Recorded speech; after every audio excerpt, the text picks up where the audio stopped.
CIET NCERT द्वारा प्रस्तुत है कक्षा 6 की हिंदी की पाठ्य पुस्तक वसंत में संकलित एक पाठ की ध्वनि प्रस्तुति। पाठ का शीर्षक है बचपन।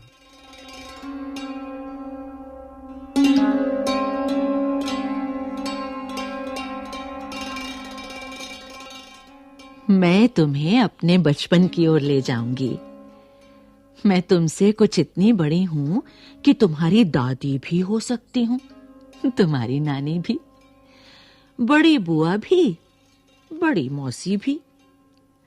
परिवार में मुझे सभी लोग जीजी कहकर ही पुकारते हैं। हाँ, मैं इन दिनों कुछ बड़ा यानी उम्र में सयाना महसूस करने लगी हूं। शायद इसलिए कि पिछली शताब्दी में पैदा हुई थी। मेरे पहनने ओढ़ने में भी काफी बदलाव आए हैं। पहले मैं रंग-बिरंगे कपड़े पहनती रही हूं। नीला, जामुनी, ग्रे, काला, चॉकलेटी।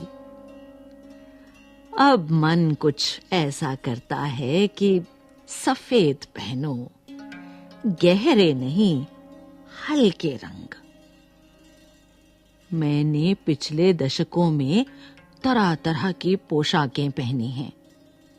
पहले फ्रॉक, फिर निकरवॉकर, स्कर्ट, लहंगे, गरारे और अब चूड़ीदार और घेरदार कुर्ते।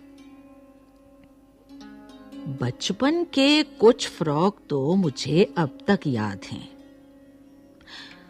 हल्की नीली और पीली धारी वाला फ्रॉक, गोल कॉलर और बाजू पर भी गोल कफ।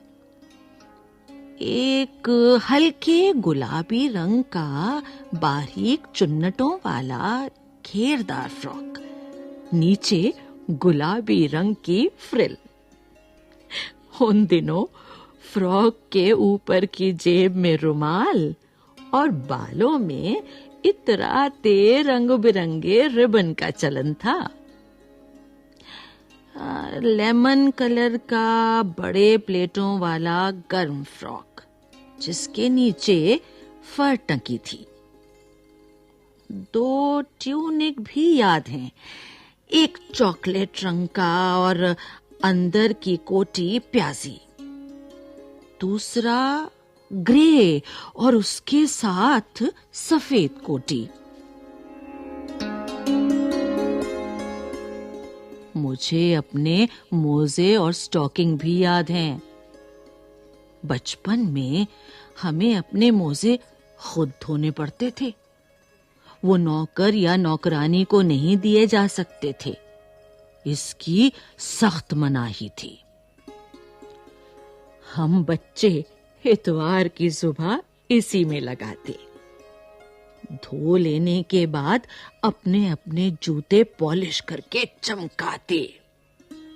जब जूते कपड़े या ब्रश से रगड़ते तो पॉलिश की चमक उभरने लगती।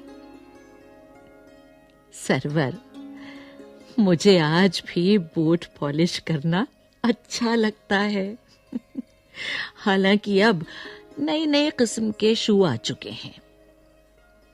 कहना होगा कि ये पहले से कहीं ज्यादा आरामदेह हैं। हमें जब नए जूते मिलते, उसके साथ ही छालों का इलाज शुरू हो जाता। जब कभी लंबी सैर पर निकलते, अपने पास रुई जरूर रखते। जूता लगा तो रुई मोजे के अंदर। हाँ, हमारे तुम्हारे बचपन में तो बहुत फर्क हो चुका है।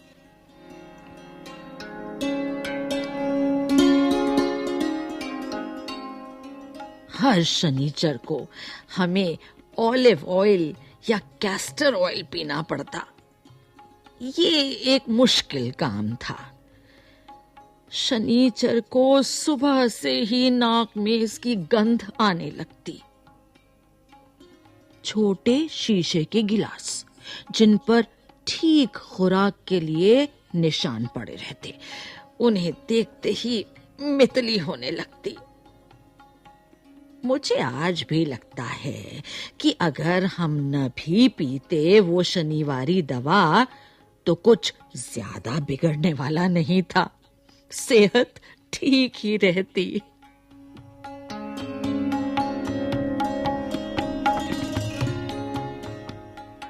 तुम्हें बताऊंगी कि हमारे समय और तुम्हारे समय में कितनी दूरी हो चुकी है। यहाँ तक कि बचपन की दिलचस्पियां भी बदल गई हैं। याद रहे, उन दिनों कुछ घरों में ग्रामोफोन थे, रेडियो और टेलीविजन नहीं थे।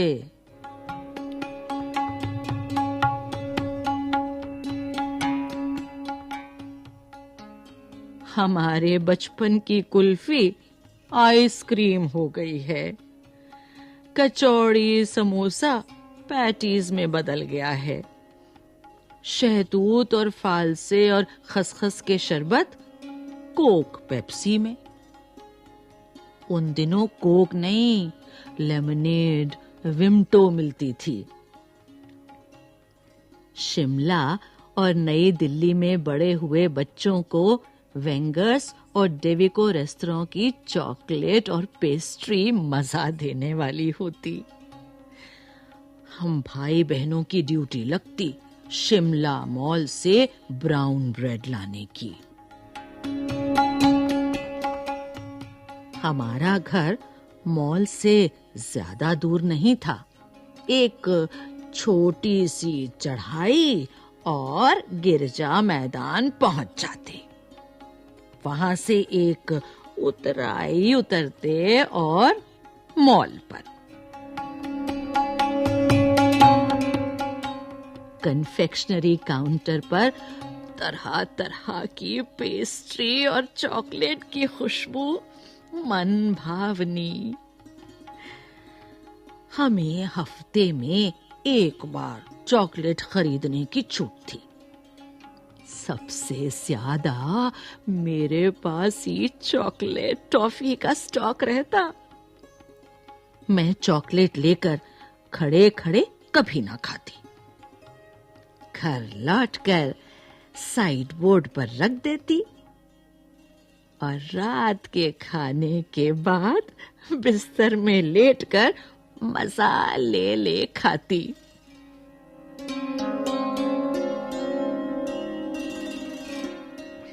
शिमला के काफल भी बहुत याद आते हैं, खट्टे मीठे, कुछ एकदम लाल, कुछ गुलाबी, रस भरी, कसमल, सोचकर ही मुंह में पानी भर आए। चेस्टनट एक और गजब की चीज, आग पर भूने जाते और फिर छिलके उतारकर मुंह में।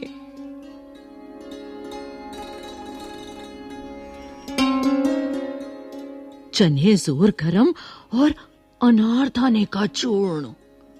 हाँ, चने जोर गरम की पुड़िया जो तब थी वो अब भी नजर आती है। पुराने कागजों से बनाई हुई इस पुड़िया में निरा हाथ का कमाल है। नीचे से तिरछी लपेटते हुए ऊपर से इतनी चौड़ी कि चने आसानी से हथेली पर पहुंच जाएं।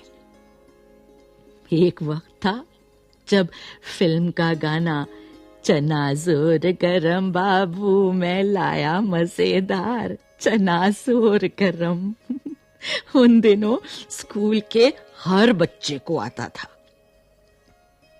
कुछ बच्चे पुड़िया पर तेज मसाला बुरकवाते। पूरा गिरजा मैदान घूमने तक ये पुड़िया जलती।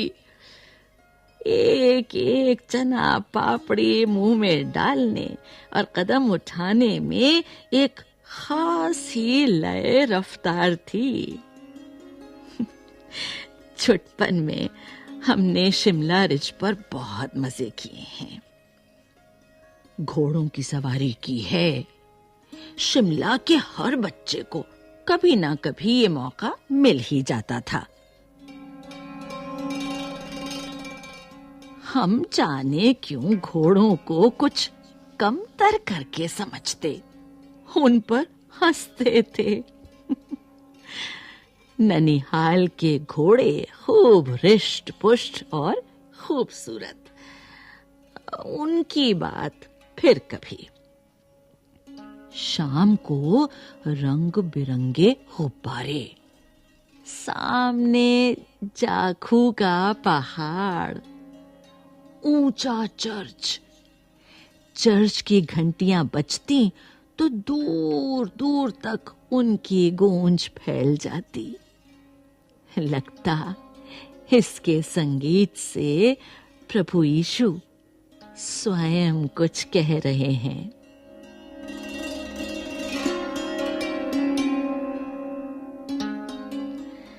सामने आकाश पर सूर्यास्त हो रहा है। गुलाबी सुनहरी धारियां नीले आसमान पर फैल रही हैं। दूर दूर फैले पहाड़ों के मुखड़े गहराने लगे और देखते देखते बत्तियां टिमटिमाने लगीं।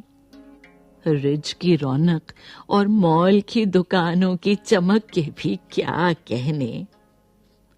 स्कैंडल पॉइंट की भीड़ से उभरता कोलाहल। सरवर, स्कैंडल पॉइंट के ठीक सामने उन दिनों एक दुकान हुआ करती थी, जिसके शोरूम में शिमला कालका ट्रेन का मॉडल बना हुआ था। इसकी पटरियां, उस पर खड़ी छोटे छोटे डिब्बों वाली ट्रेन, एक और लाल टीन की छत वाला स्टेशन और सामने सिग्नल देता खंबा। थोड़ी थोड़ी दूर पर बनी सुरंगें। पिछली सदी में तेज रफ्तार वाली गाड़ी वही थी। कभी कभी हवाई जहाज भी देखने को मिलते। दिल्ली में जब भी उनकी आवाज आती, बच्चे उन्हें देखने बाहर दौड़ते। दिखता एक भारी भरकम पक्षी उड़ा जा रहा है, पंख फैलाकर। ये देखो, और वो गायब।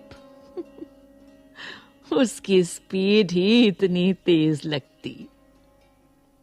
हाँ, गाड़ी के मॉडल वाली दुकान के साथ एक और ऐसी दुकान थी जो मुझे कभी नहीं भूलती। ये वो दुकान थी जहां मेरा पहला चश्मा बना था। वहां आंखों के डॉक्टर अंग्रेज थे।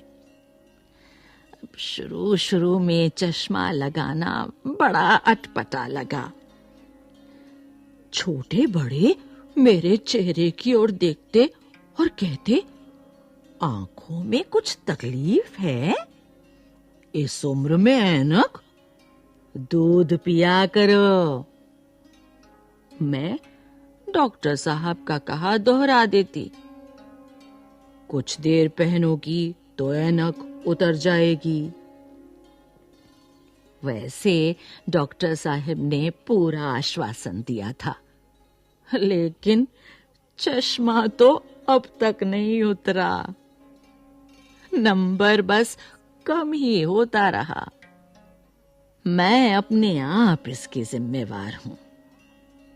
जब आप दिन की रोशनी को छोड़कर रात में टेबल लैंप के सामने काम करेंगी, तो इसके अलावा और क्या होगा। हाँ, जब पहली बार मैंने चश्मा लगाया तो मेरे एक चचेरे भाई ने मुझे छेड़ा। देखो देखो, कैसी लग रही है। आंख पर चश्मा लगाया ताकि सूझे दूर की। ये नहीं लड़की को मालूम, सूरत बनी लंगूर की। मैं खींची कि मुझ पर ये क्यों दोहराया जा रहा है। पर शेर बुरा ना लगा। जब वो चाय पीकर चले गए तो मैं अपने कमरे में जाकर आईने के सामने खड़ी हो गई। कई बार अपने को देखा, ऐनक उतारी, फिर पहनी, फिर उतारी, देखती रही, सूरत बनी लंगूर की? नहीं, हाँ, मैंने अपने छोटे भाई का टोपा उठाकर सिर पर रखा। कुछ अजीब लगा, अच्छा भी और मजाकिया भी। तब की बात थी। अब तो चेहरे के साथ घुल मिल गया है चश्मा। जब कभी उतरा हुआ होता है तो चेहरा खाली खाली लगने लगता है। याद आ गया वो टोपा, काली फ्रेम का चश्मा और लंगूर की सूरत। हाँ, इन दिनों शिमला में मैं सिर पर टोपी लगाना पसंद करती हूँ। मैंने कई रंगों की जमा कर ली हैं।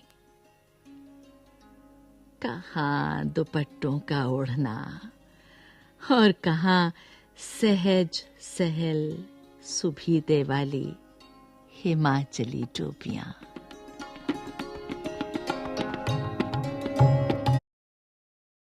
CIET NCERT द्वारा प्रस्तुत है पाठ संख्या 2, बचपन, पृष्ठ संख्या 5। मैं तुम्हें अपने बचपन की ओर ले जाऊंगी। मैं तुमसे कुछ इतनी बड़ी हूं कि तुम्हारी दादी भी हो सकती हूं, तुम्हारी नानी भी, बड़ी बुआ भी, बड़ी मौसी भी। परिवार में मुझे सभी लोग जीजी कहकर ही पुकारते हैं। हाँ, मैं इन दिनों कुछ बड़ा यानी उम्र में सयाना महसूस करने लगी हूं। शायद इसलिए कि पिछली शताब्दी में पैदा हुई थी। मेरे पहनने ओढ़ने में भी काफी बदलाव आए हैं। पहले मैं रंग बिरंगे कपड़े पहनती रही हूं, नीला, जामुनी, ग्रे, काला, चॉकलेटी। अब मन कुछ ऐसा करता है कि सफेद पहनो, गहरे नहीं, हल्के रंग। मैंने पिछले दशकों में तरह तरह की पोशाकें पहनी हैं। पहले फ्रॉक, फिर निकर, वॉकर, स्कर्ट, लहंगे, गरारे और अब चूड़ीदार और घेरदार कुर्ते। बचपन के कुछ फ्रॉक तो मुझे अब तक याद हैं।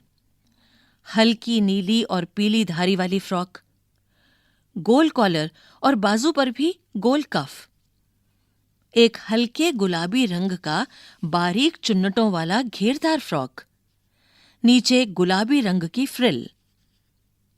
उन दिनों फ्रॉक के ऊपर की जेब में रुमाल और बालों में इतराते रंग बिरंगे रिबन का चलन था।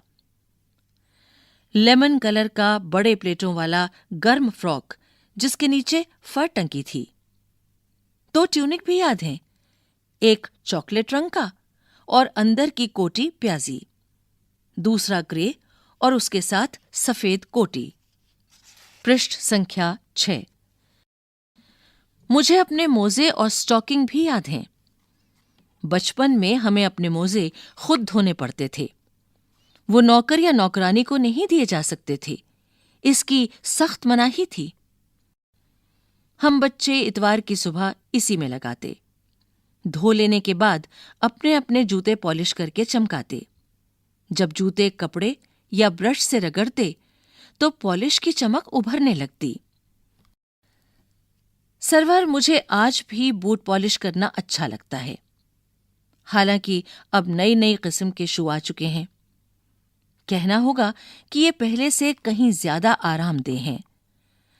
हमें जब नए जूते मिलते उसके साथ ही छालों का इलाज शुरू हो जाता। जब कभी लंबी सैर पर निकलते अपने पास रुई जरूर रखते। जूता लगा तो रुई मोजे के अंदर। हाँ, हमारे तुम्हारे बचपन में तो बहुत फर्क हो चुका है। हर शनिचर को हमें ऑलिव ऑयल या कैस्टर ऑयल पीना पड़ता। ये एक मुश्किल काम था। शनिचर को सुबह से ही नाक में इसकी गंध आने लगती। छोटे शीशे के गिलास जिन पर ठीक खुराक के लिए निशान पड़े रहते, उन्हें देखते ही मितली होने लगती। मुझे आज भी लगता है कि अगर हम न भी पीते वो शनिवारी दवा तो कुछ ज्यादा बिगड़ने वाला नहीं था, सेहत ठीक ही रहती। तुम्हें बताऊंगी कि हमारे समय और तुम्हारे समय में कितनी दूरी हो चुकी है। यहां तक कि बचपन की दिलचस्पियां भी बदल गई हैं। पृष्ठ संख्या 7। याद रहे, उन दिनों कुछ घरों में ग्रामोफोन थे, रेडियो और टेलीविजन नहीं थे। हमारे बचपन की कुल्फी आइसक्रीम हो गई है। कचौड़ी समोसा पैटीज में बदल गया है। शहतूत और फालसे और खसखस के शरबत कोक पेप्सी में। उन दिनों कोक नहीं, लेमनेड विम्टो मिलती थी। शिमला और नई दिल्ली में बड़े हुए बच्चों को वेंगर्स और डेविको रेस्तरां की चॉकलेट और पेस्ट्री मजा देने वाली होती। हम भाई बहनों की ड्यूटी लगती शिमला मॉल से ब्राउन ब्रेड लाने की। हमारा घर मॉल से ज्यादा दूर नहीं था। एक छोटी सी चढ़ाई और गिरिजा मैदान पहुंच जाते। वहां से एक उतराई उतरते और मॉल पर। कन्फेक्शनरी काउंटर पर तरह तरह की पेस्ट्री और चॉकलेट की खुशबू मन भावनी। हमें हफ्ते में एक बार चॉकलेट खरीदने की छूट थी। सबसे ज्यादा मेरे पास ही चॉकलेट टॉफी का स्टॉक रहता। मैं चॉकलेट लेकर खड़े खड़े कभी ना खाती। घर लौटकर साइड बोर्ड पर रख देती और रात के खाने के बाद बिस्तर में लेटकर मजा ले ले खाती। शिमला के काफल भी बहुत याद आते हैं। खट्टे मीठे, कुछ एकदम लाल, कुछ गुलाबी, रस भरी कसमल। सोचकर ही मुंह में पानी भर आए। चेस्टनट एक और गजब की चीज। आग पर भूने जाते और फिर छिलके उतारकर मुंह में। चने जोर गरम और अनारदाने का चूर्ण। हाँ, चने जोर गरम की पुड़िया जो तब थी वो अब भी नजर आती है। पुराने कागजों से बनाई हुई इस पुड़िया में निरा हाथ का कमाल है। नीचे से तिरछी लपेटते हुए ऊपर से इतनी चौड़ी कि चने आसानी से हथेली पर पहुंच जाएं। एक वक्त था जब फिल्म का गाना चना जोर गरम बाबू में लाया मजेदार चना जोर गरम उन दिनों स्कूल के हर बच्चे को आता था। कुछ बच्चे पुड़िया पर तेज मसाला बुरकवाते। पूरा गिरजा मैदान घूमने तक ये पुड़िया चलती। एक एक चना पापड़ी मुंह में डालने और कदम उठाने में एक खास ही लय रफ्तार थी। छुटपन में हमने शिमला रिज पर बहुत मजे किए हैं। घोड़ों की सवारी की है। शिमला के हर बच्चे को कभी ना कभी ये मौका मिल ही जाता था। पृष्ठ संख्या 8। हम जाने क्यों घोड़ों को कुछ कमतर करके समझते, उन पर हंसते थे। ननिहाल के घोड़े खूब रिष्ट पुष्ट और खूबसूरत। उनकी बात फिर कभी। शाम को रंग बिरंगे गुब्बारे, सामने जाखू का पहाड़, ऊंचा चर्च। चर्च की घंटियां बजती तो दूर दूर तक उनकी गूंज फैल जाती। लगता इसके संगीत से प्रभु यीशु स्वयं कुछ कह रहे हैं। सामने आकाश पर सूर्यास्त हो रहा है। गुलाबी सुनहरी धारियां नीले आसमान पर फैल रही हैं। दूर दूर फैले पहाड़ों के मुखड़े गहराने लगे और देखते देखते बत्तियां टिमटिमाने लगीं। रिज पर की रौनक और मॉल की दुकानों की चमक के भी क्या कहने। स्कैंडल पॉइंट की भीड़ से उभरता कोलाहल। सरवर, स्कैंडल पॉइंट के ठीक सामने उन दिनों एक दुकान हुआ करती थी, जिसके शोरूम में शिमला कालका ट्रेन का मॉडल बना हुआ था। इसकी पटरियां, उस पर खड़ी छोटे छोटे डिब्बों वाली ट्रेन, एक और लाल टीन की छत वाला स्टेशन और सामने सिग्नल देता खंबा, थोड़ी थोड़ी दूर पर बनी सुरंगें। पिछली सदी में तेज रफ्तार वाली गाड़ी वही थी। कभी कभी हवाई जहाज भी देखने को मिलते। दिल्ली में जब भी उनकी आवाज आती, बच्चे उन्हें देखने बाहर दौड़ते। दिखता एक भारी भरकम पक्षी उड़ा जा रहा है पंख फैलाकर। ये देखो, और वह गायब। उसकी स्पीड ही इतनी तेज लगती। हां, गाड़ी के मॉडल वाली दुकान के साथ एक और ऐसी दुकान थी जो मुझे कभी नहीं भूलती। यह वह दुकान थी जहां मेरा पहला चश्मा बना था। वहां आंखों के डॉक्टर अंग्रेज थे। शुरू में चश्मा लगाना बड़ा अटपटा लगा। छोटे बड़े मेरे चेहरे की ओर देखते और कहते, आंखों में कुछ तकलीफ है, इस उम्र में ऐनक, दूध पिया करो। मैं डॉक्टर साहब का कहा दोहरा देती, कुछ देर पहनोगी तो ऐनक उतर जाएगी। वैसे डॉक्टर साहब ने पूरा आश्वासन दिया था, लेकिन चश्मा तो अब तक नहीं उतरा। नंबर बस कम ही होता रहा। मैं अपने आप इसकी जिम्मेवार हूं। जब आप दिन की रोशनी को छोड़कर रात में टेबल लैंप के सामने काम करेंगी, तो इसके अलावा और क्या होगा? हां, जब पहली बार मैंने चश्मा लगाया तो मेरे एक चचेरे भाई ने मुझे छेड़ा, देखो देखो कैसी लग रही है। पृष्ठ संख्या 9। आंख पर चश्मा लगाया ताकि सूझे दूर की, यह नहीं लड़की को मालूम सूरत बनी लंगूर की। मैं खीजी कि मुझ पर यह क्यों दोहराया जा रहा है, पर शेर बुरा न लगा। जब वह चाय पीकर चले गए तो मैं अपने कमरे में जाकर आईने के सामने खड़ी हो गई। कई बार अपने को देखा, ऐनक उतारी, फिर पहनी, फिर उतारी, देखती रही। सूरत बनी लंगूर की। नहीं, नहीं, नहीं। हां, हां, हां। मैंने अपने छोटे भाई का टोपा उठाकर सिर पर रखा। कुछ अजीब लगा, अच्छा भी और मजाकिया भी। तब की बात थी। अब तो चेहरे के साथ घुल मिल गया है चश्मा। जब कभी उतरा हुआ होता है तो चेहरा खाली खाली लगने लगता है। याद आ गया वह टोपा, काली फ्रेम का चश्मा और लंगूर की सूरत। हां, इन दिनों शिमला में मैं सिर पर टोपी लगाना पसंद करती हूं। मैंने कई रंगों की जमा कर ली हैं। कहां दुपट्टों का ओढ़ना और कहां सहज सहल सुभीते वाली हिमाचली टोपियां। लेखिका कृष्णा सोबती। पृष्ठ संख्या 10। प्रश्न अभ्यास। संस्मरण से। प्रश्न 1। लेखिका बचपन में इतवार की सुबह क्या क्या काम करती थीं? प्रश्न संख्या 2। तुम्हें बताऊंगी कि हमारे समय और तुम्हारे समय में कितनी दूरी हो चुकी है। इस बात के लिए लेखिका क्या क्या उदाहरण देती हैं। प्रश्न संख्या 3। पाठ से पता करके लिखो कि लेखिका को चश्मा क्यों लगाना पड़ा। चश्मा लगाने पर उनके चचेरे भाई उन्हें क्या कहकर चिढ़ाते थे। प्रश्न संख्या 4। लेखिका अपने बचपन में कौन कौन सी चीजें मजा ले लेकर खाती थीं? उनमें से प्रमुख फलों के नाम लिखो।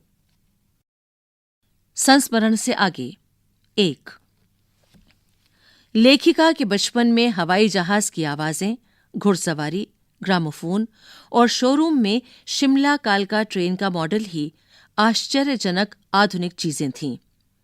आज क्या क्या आश्चर्यजनक आधुनिक चीजें तुम्हें आकर्षित करती हैं, उनके नाम लिखो। 2. अपने बचपन की कोई मनमोहक घटना याद करके विस्तार से लिखो। अनुमान और कल्पना। 1. सन 1935 से 1940 के लगभग लेखिका का बचपन शिमला में अधिक दिन गुजरा।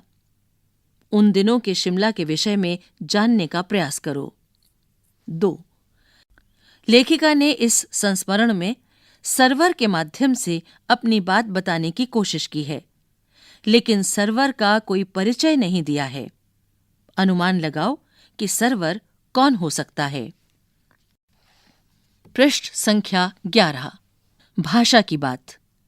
1. क्रियाओं से भी भाववाचक संज्ञाएं बनती हैं, जैसे मारना से मार, काटना से काट, हारना से हार, सीखना से सीख, पलटना से पलट और हड़पना से हड़प आदि भाववाचक संज्ञाएं बनी हैं। तुम भी इस संस्मरण से कुछ क्रियाओं को छांटकर लिखो और उनसे भाववाचक संज्ञा बनाओ। 2. 4 दिन, कुछ व्यक्ति, 1 लीटर दूध आदि शब्दों के प्रयोग पर ध्यान दो तो पता चलेगा कि इसमें 4, कुछ और 1 लीटर शब्द से संख्या या परिमाण का आभास होता है, क्योंकि ये संख्यावाचक विशेषण हैं। इसमें भी 4 दिन से निश्चित संख्या का बोध होता है, इसलिए इसको निश्चित संख्यावाचक विशेषण कहते हैं, और कुछ व्यक्ति से अनिश्चित संख्या का बोध होने से इसे अनिश्चित संख्यावाचक विशेषण कहते हैं। इसी प्रकार 1 लीटर दूध से परिमाण का बोध होता है, इसलिए इसे परिमाणवाचक विशेषण कहते हैं। अब तुम लिखे वाक्यों को पढ़ो और उनके सामने विशेषण के भेदों को लिखो। क. मुझे 2 दर्जन केले चाहिए। ख. 2 किलो अनाज दे दो। ग. कुछ बच्चे आ रहे हैं। घ. सभी लोग हंस रहे थे। ज्ञ. तुम्हारा नाम बहुत सुंदर है। 3. कपड़ों में मेरी दिलचस्पियां मेरी मौसी जानती थीं। इस वाक्य में रेखांकित शब्द हैं दिलचस्पियां और मौसी। इस वाक्य में रेखांकित शब्द दिलचस्पियां और मौसी संज्ञाओं की विशेषता बता रहे हैं, इसलिए ये सार्वनामिक विशेषण हैं। सर्वनाम कभी-कभी विशेषण का काम भी करते हैं। पाठ में से ऐसे 5 उदाहरण छांटकर लिखो। पृष्ठ संख्या 12। कुछ करने को। 1. अगर तुम्हें अपनी पोशाक बनाने को कहा जाए तो कैसी पोशाक बनाओगे और पोशाक बनाते समय किन बातों का ध्यान रखोगे? अपनी कल्पना से पोशाक का डिजाइन बनाओ। 2. 3-3 के समूह में अपने साथियों के साथ कपड़ों के नमूने इकट्ठा करके कक्षा में बताओ। इन नमूनों को छूकर देखो और अंतर महसूस करो। यह भी पता करो कि कौन सा कपड़ा किस मौसम में पहनने के लिए अनुकूल है। 3. हथकरघा और मिल के कपड़े बनाने के तरीकों के बारे में पता करो। संभव हो तो किसी कपड़े के कारखाने में जाकर भी जानकारी इकट्ठी करो। 4. हमारे देश में तरह तरह के भोजन, तरह तरह की पोशाकें प्रचलित हैं। कक्षा के बच्चे और शिक्षक इनके विविध रूपों के बारे में बातचीत करें। अभी आप सुन रहे थे ये पाठ। प्रस्तुति CIET NCERT